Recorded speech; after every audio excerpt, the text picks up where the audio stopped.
नमस्कार। 3 राज्यों में होने वाले विधानसभा चुनाव को लेकर 3 राज्यों में किसका पलड़ा भारी नजर आ रहा है और 3 राज्यों में जीत की हैट्रिक किसकी होगी जीत, इस पर सबसे सटीक और महत्वपूर्ण विश्लेषण सामने आ चुके हैं। आखिर 3 राज्यों को लेकर जो अनुमान है ओपिनियन पोल का, उस हिसाब से 3 राज्यों में किसकी कहां सरकार बन सकती है, क्योंकि छत्तीसगढ़ से 90 सीटें, मध्य प्रदेश से 230 और राजस्थान से 200 विधानसभा सीटें आती हैं और इन राज्यों के नतीजे आने वाले लोकसभा चुनाव से जोड़े जा रहे हैं। और आखिर 3 राज्यों में क्या एक बार फिर से बड़ा उलटफेर होगा, क्योंकि 2018 में यहाँ बड़ा उलटफेर देखने को मिला था।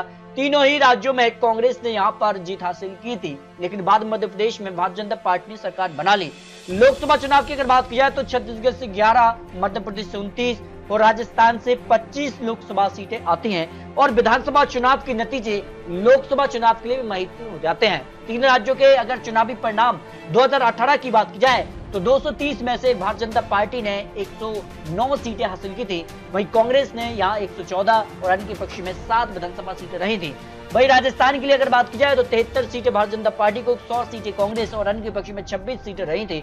छत्तीसगढ़ में एक तरफा कांग्रेस ने जीत हासिल की थी 65 सीटों के साथ, लेकिन इस बार कांग्रेस दावा कर रही है 75 का, और जिस कहा से तीनों राज्यों को लेकर भारतीय जनता पार्टी से अब बड़े बड़े दिग्गज नेता चुनावी मैदान में उतर रहे हैं। तो कितना फायदा बड़े नेताओं के उतरने से भारतीय जनता पार्टी को मध्य प्रदेश, राजस्थान और छत्तीसगढ़ में होगा, इस पर चुनावी ओपिनियन पोल के आंकड़े सामने आ रहे हैं। आखिर मध्य प्रदेश को लेकर जो बड़े बड़े ऐलान किए हैं, जो बड़ी बड़ी योजनाएं आई हैं, उस दम पर क्या भारतीय जनता पार्टी मध्य प्रदेश में एक बार फिर से सरकार बनाने जा रही है, या फिर जो कांग्रेस ने वचन पत्र जारी किया है उस दम पर कांग्रेस की वापसी होगी, जिसमें बड़े बड़े ऐलान यहाँ पर रहे हैं। तो ऐसे में किसका जीत का दावा कितना सटीक है, इसको लेकर 230 विधानसभा सीटों का ओपिनियन पोल सामने आ रहा है। भाई छत्तीसगढ़ में भी कांटे की टक्कर दिखाई दे रही है, लेकिन कौन यहाँ पर किस पर भारी है, इस पर छत्तीसगढ़ की 90 सीटों पर भी चौंकाने वाले आंकड़े, क्योंकि हर रीजन के आंकड़े छत्तीसगढ़ को लेकर भी सामने आ रहे हैं। तो छत्तीसगढ़ की 90 सीटों पर, जिसका 2018 में कांग्रेस ने 65 सीटें और बीजेपी ने 16 सीट और इनके पक्ष में 9 सीटें रही थी, और इस बार ओपिनियन पोल के हिसाब से छत्तीसगढ़ में किसका पलड़ा भारी नजर आ रहा है, इस पर देखिए छत्तीसगढ़ को लेकर जो सबसे बड़ा ओपिनियन पोल है उस हिसाब से अगर बात की जाए तो यहाँ पर सीएम की पसंद कौन यहाँ पर दिखाई दे रहा है। तो यहाँ वर्तमान मुख्यमंत्री यहाँ पर भूपेश बघेल 49% लोगों की पसंद बने हुए हैं। रमन सिंह 24%, टीएस सिंहदेव 13%, अन्य के पक्ष में 14% वोट शेयर जा रहा है। उस हिसाब से राज्य सरकार के कामकाज से कितने संतुष्ट नजर आ रहे हैं लोग, बहुत संतुष्ट 42%, कम संतुष्ट 34% लोग आते हैं। सबसे बड़ा मुद्दा छत्तीसगढ़ को लेकर कौन सा नजर आ रहा है, बेरोजगारी का मुद्दा 30% लोगों की समस्या है, महंगाई 26% और अन्य मुद्दों को लेकर और कमाई का जो मुद्दा है उसको भी 10% लोग मान रहे हैं। सबसे बड़ा मुद्दा बेरोजगारी और महंगाई या छत्तीसगढ़ की समस्या बनी हुई है। तो ऐसे में छत्तीसगढ़ का क्या आंकड़ा बन रहा है, और छत्तीसगढ़ को लेकर उत्तर छत्तीसगढ़ से 5 जिले 14 विधानसभा सीटें आती हैं। 2018 में 14 सीटों पर कांग्रेस ने जीत हासिल की थी, लेकिन इस बार ओपिनियन पोल के हिसाब से अगर बात की जाए तो उत्तर छत्तीसगढ़ से यहाँ भारतीय जनता पार्टी को 5 से 9 सीट मिल सकती है, वही कांग्रेस को भी 5 से 9 सीट और इनके पक्ष में 0 से 1 सीट जाने की संभावना दिखाई दे रही है। कांटे की टक्कर उत्तर छत्तीसगढ़ की 14 सीटों पर देखने को मिल सकती है, जो सी वोटर का ओपिनियन पोल सामने आ रहा है।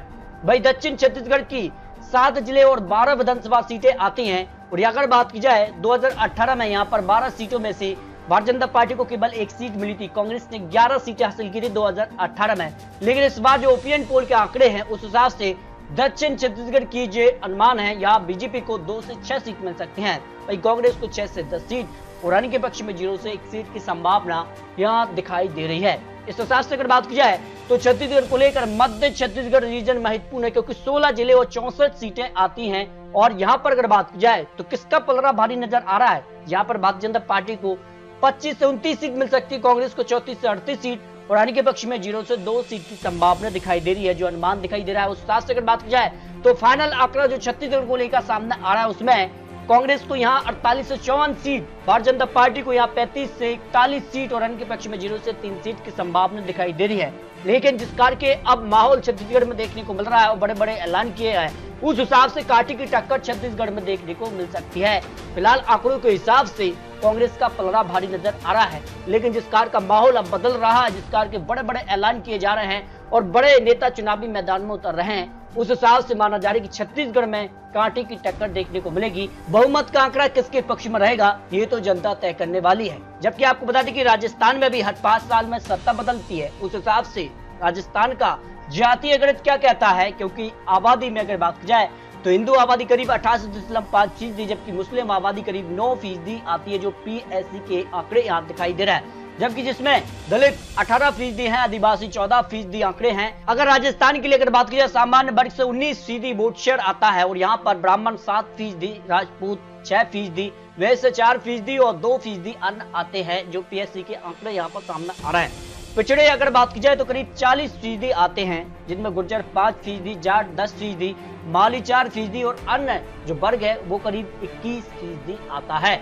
उस हिसाब से कौन किसके पक्ष में जा सकता है, जो अनुमान राजस्थान को लेकर लगाया जा रहा है, जिसमें भारतीय जनता पार्टी को आदिवासी वोट की बात की जाए तो करीब 55% मिल सकता है, जबकि कांग्रेस को यहाँ पर 40% वोट शेयर मिल सकता है। दलित की अगर बात की जाए 40% भारतीय जनता पार्टी के साथ और 49% कांग्रेस के साथ हो सकता है। मुस्लिम करीब 10% भारतीय जनता पार्टी के साथ, 87% कांग्रेस के साथ हो सकते हैं। जाट 68% भारतीय जनता पार्टी के साथ, 24% कांग्रेस के साथ हो सकते हैं, जो अनुमान राजस्थान को लेकर जातीय आंकड़ा सामने आ रहा है। तो कौन किस पर भारी है और राजस्थान में इस बार किसकी सरकार बनेगी, क्योंकि अशोक गहलोत ने बड़े बड़े ऐलान किए हैं, उस दम पर क्या फिर कांग्रेस की सरकार, क्योंकि हर 5 साल में जनता बदलती है यहाँ पर सरकार। 2003 में भारतीय जनता पार्टी ने सरकार बनाई, 2008 में फिर बदलाव देखने को मिला और कांग्रेस ने सरकार बना ली। 2013 में फिर बदलाव देखने को मिला, भारतीय जनता पार्टी ने सरकार बनाई। 2018 में फिर कांग्रेस का नंबर, अब 2023 में क्या भारतीय जनता पार्टी के नंबर लगेगा, इसको लेकर ओपिनियन पोल के आंकड़े सामने आ चुके हैं। तो राजस्थान में किसका चेहरा सबसे बड़ा चेहरा हो सकता है कांग्रेस के लिए, क्योंकि सचिन पायलट और अशोक गहलोत के बीच अब कहीं ना कहीं जो आपसी समझौता है उसमें किसका से आगे कौन दिखाई दे रहा है। यहाँ गहलोत 41% लोगों की पसंद बने हैं, जबकि पायलट 30% लोगों की पसंद है।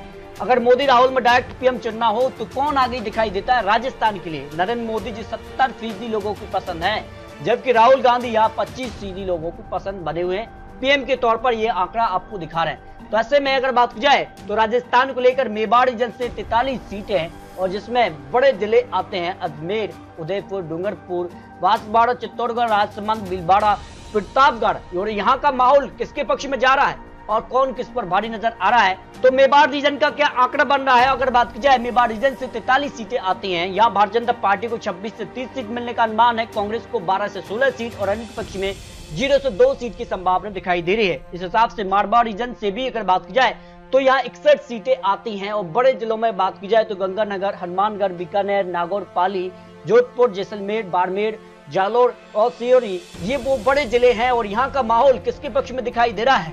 अगर बात की जाए तो मारवाड़ रीजन 61 सीटों के लिए 2018 में कांग्रेस ने यहाँ पर 29 सीटें हासिल की थी, लेकिन इस बार 25 से 29 सीट मिल सकती हैं। भाई भारतीय जनता पार्टी को यहाँ पर 24 सीटें मिली थी, लेकिन इस बार 30 से 34 सीटें मिल सकती हैं और अन्य के पक्ष में 0 से 4 सीट की संभावना दिखाई दे रही है। अरुणाचल रीजन से 17 सीटें आती हैं और यहाँ का माहौल किसके पक्ष में दिखाई दे रहा है। यहाँ पर अगर बात की जाए तो भारतीय जनता पार्टी को 9 से 13 सीटें मिल सकती हैं, जबकि कांग्रेस को 4 से 8 सीट, अन्य के पक्ष में 0 से 1 सीट की संभावना दिखाई दे रही है। डोडा रीजन से 58 सीटें और यहाँ का ओपिनियन पोल किसके पक्ष में जा रहा है। यहाँ पर देखिए 31 से 35 सीटों पर भारतीय जनता पार्टी, कांग्रेस को 23 से 27 सीट और अन्य के पक्ष में 0 से 2 सीट की संभावना दिखाई गई है, जबकि शेखावत रीजन से 21 सीटें आती हैं और यहाँ का माहौल किसके पक्ष में दिखाई दे रहा है। जहाँ 15 सीटें 2018 में कांग्रेस को मिली थी, लेकिन इस बार कांग्रेस को 9 से 13 सीटें मिल सकती हैं। वही भारतीय जनता पार्टी को 4 सीट मिली थी, लेकिन इस बार 8 से 12 सीट मिल सकती हैं और अन्य के पक्ष में 0 से 1 सीट की संभावना हो सकती है। इस तरह से राजस्थान को लेकर जो फाइनल आंकड़ा सी वोटर का है, उस हिसाब से भारतीय जनता पार्टी को यहाँ 40% वोट शेयर मिल सकता है, कांग्रेस को 41% और अन्य के पक्ष में 13% वोट शेयर जा रहा है। सीटों की बात की जाए तो भारतीय जनता पार्टी को 109 से लेकर 119 सीट, कांग्रेस को यहाँ पर 78 से लेकर 88 सीट और अन्य के पक्ष में 1 से 5 सीट की संभावना राजस्थान को लेकर लगाई जा रही है। यानी राजस्थान में भारतीय जनता पार्टी को एक बार फिर से बहुमत का आंकड़ा मिलता नजर आ रहा है। जो हर 5 साल में जनता बदलती है सरकार, उस हिसाब से एक बार फिर से बदलाव यहाँ पर देखने को मिल रहा है। जबकि मध्य प्रदेश की अगर बात की जाए तो मध्य प्रदेश में इस बार पेंच फंस गया है पूरी तरह से, क्योंकि जो माहौल देखने को मिल रहा है उस हिसाब से कांटे की टक्कर है। 55-45 मार्जिन से यहाँ पर हार जीत हो रही है, जिस कार का अनुमान मध्य प्रदेश को लेकर लगाया जा रहा है। उस हिसाब से पलड़ा किसका भारी है, इस पर देखिए आंकड़े। चंबल रीजन से 34 सीटें, 8 बड़े जिले, जिनमें बड़े जिलों में ग्वालियर, भिंड, मुरैना, शिवपुरी, गुना आते हैं चंबल रीजन में। और ज्योतिरादित्य सिंधिया का एक महत्वपूर्ण यहाँ पर एरिया है, लेकिन इस बार ज्योतिरादित्य सिंधिया भारतीय जनता पार्टी में पहुंच गए हैं। तो कितना माहौल बदल रहा है भारतीय जनता पार्टी में आने के साथ। देखिए ग्वालियर चंबल की 34 सीटों में से भारतीय जनता पार्टी 7 से 11 सीट, वही कांग्रेस 22 से 26 सीट, बीएसपी के 0 से 2 सीट और अन्य के पक्ष में 0 से 1 सीट की संभावना मध्य प्रदेश ओपिनियन पोल के हिसाब से लगाई जा रही है। यानी यहाँ पर सीधे तौर पर कांग्रेस का पलड़ा भारी नजर आ रहा है, जो सी वोटर का अनुमान सामने आ रहा है। बघेलखंड रीजन से 56 सीटें, 13 जिले आते हैं। बड़े जिलों में अगर बात की जाए तो सतना, रीवा, सीधी, पन्ना, छतरपुर, यहाँ पर कुछ जिलों पर कांग्रेस का पलड़ा भारी रहा था 2018 में, लेकिन सतना, रीवी ये वो जिले हैं जहाँ सीधे तौर पर भारतीय जनता पार्टी का पलड़ा रहा था। तो ऐसे में इस बार किसका पलड़ा यहाँ पर भारी नजर आ रहा है? आंकड़ों के हिसाब से 21 से 25 सीटों पर भारतीय जनता पार्टी जीत हासिल कर सकते हैं। वही कांग्रेस को 30 से 34 सीटें मिल सकती हैं। बीएसपी को 0 से 2 सीट, अन्य के पक्ष में 0 से 1 सीट की संभावना यहाँ दिखाई गई है। जबकि महाकौशल रीजन से 42 सीटें, 9 जिले आते हैं। बड़े जिलों में जबलपुर, छिंदवाड़ा, मंडला, सिवनी, बालाघाट आते हैं। यहाँ पर किसका पलड़ा भारी नजर आ रहा है? देखिए यहाँ पर सीधे तौर पर भारतीय जनता पार्टी को 20 से 24 सीटें मिल रही हैं, कांग्रेस को 18 से 22 सीट, बीएसपी को 0 सीट और अन्य के पक्ष में 0 से 1 सीट की संभावना दिखाई गई है। जबकि भोपाल रीजन से 25 सीटें, 5 बड़े जिले आते हैं, जिनमें भोपाल, विदिशा, रायसेन, सीहोर, राजगढ़ और यहाँ पर किसका पलड़ा भारी नजर आ रहा है? यहाँ पर 18 से 22 सीटों पर भारतीय जनता पार्टी, कांग्रेस 3 से 7 सीट, बीएसपी की 0 सीट, अन्य के पक्ष में 0 से 1 सीट की संभावना यहाँ पर दिखाई गई है। मालवा रीजन महत्वपूर्ण है, 45 सीटें आती हैं और यहाँ पर जो बड़े जिले हैं इंदौर, उज्जैन, धार, देवास, शाजापुर और यहाँ पर किसका पलड़ा भारी नजर आ रहा है? 23 से 27 सीटों पर भारतीय जनता पार्टी यहाँ पर जीत हासिल कर सकती है।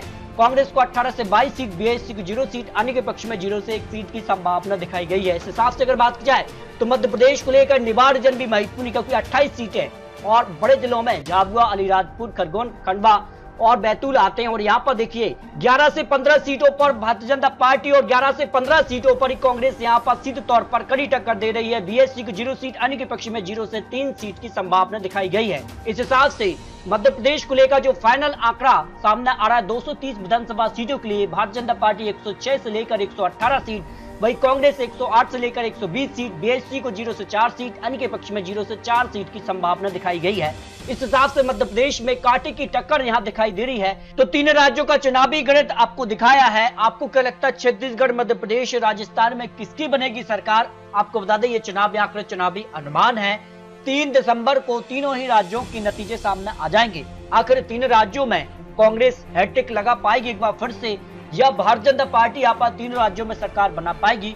क्योंकि लोकसभा चुनाव के लिए भी इन राज्यों के नतीजे महत्वपूर्ण माने जा रहे हैं।